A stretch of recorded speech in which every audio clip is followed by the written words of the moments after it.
প্রত্যেকটা ওয়াইফকে বলবো, যদি আপনি আপনার স্বামীর সঙ্গে আজীবন কাটাতে চান, যদি আপনি চান যে আপনার হাজবেন্ড আপনাকে আজীবন ভালোবাসুক, আমি আপনাকে 5টা পয়েন্ট বলছি।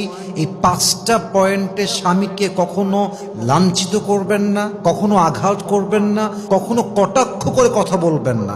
এই বাজে শব্দ, এই বাজে বিষয় স্বামীর সামনে কখনো মেনশন করবেন না।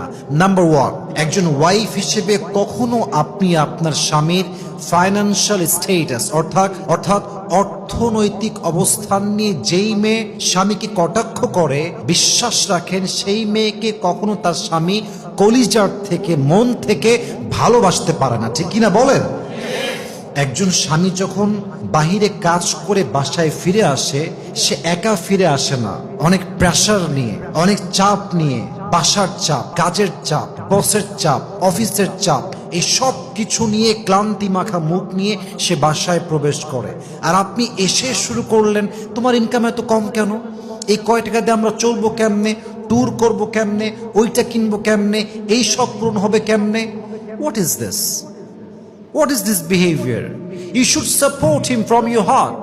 আপনি বলেন যে যান, আপনি বসেন, আপনার কি লাগবে আমাকে বলেন, একটু পানি দেন, যত্ন নেন, ভালোবাসা দেন।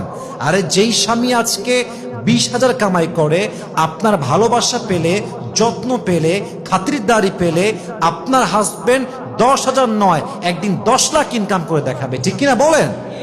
He is not sitting idle. He is trying his best. And he is limiting his cross just to make you happy. প্রত্যেক দিন স্বামীটা মাথার ঘাম পায়ে ফেলছে বউকে হ্যাপি রাখার জন্য। আমরা যারা জব করি, যারা চাকরি করি, বিজনেস করি, কাজ করি, আমরা আমাদের জন্য সবকিছু করি না, আমরা ওয়াইফের জন্য করি, আমরা সন্তানের জন্য করি।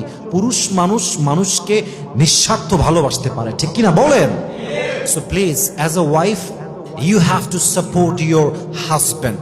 স্বামীকে কখনো তার অর্থনৈতিক অবস্থান দিয়ে কটাক্ষ করতে যাবেন না। আল্লাহর হাবিব সাল্লাল্লাহু আলাইহি ওয়াসাল্লাম বলেছেন, যেই স্ত্রীর মুখের কথায় স্বামী অসন্তুষ্ট, আল্লাহর জান্নাত তার জন্য হারাম। নাউজুবিল্লাহ বলেন সবাই।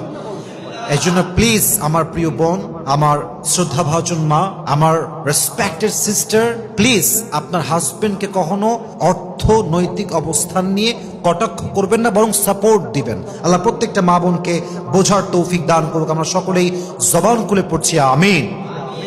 2 নাম্বার, আপনার স্বামীকে কখনো তার অভ্যেস নিয়ে, তার ড্রেস নিয়ে, তার চলাফেরা নিয়ে তুচ্ছ তাচ্ছিল্য করে কথা বলবেন না। মনে করেন যে আপনার হাজবেন্ড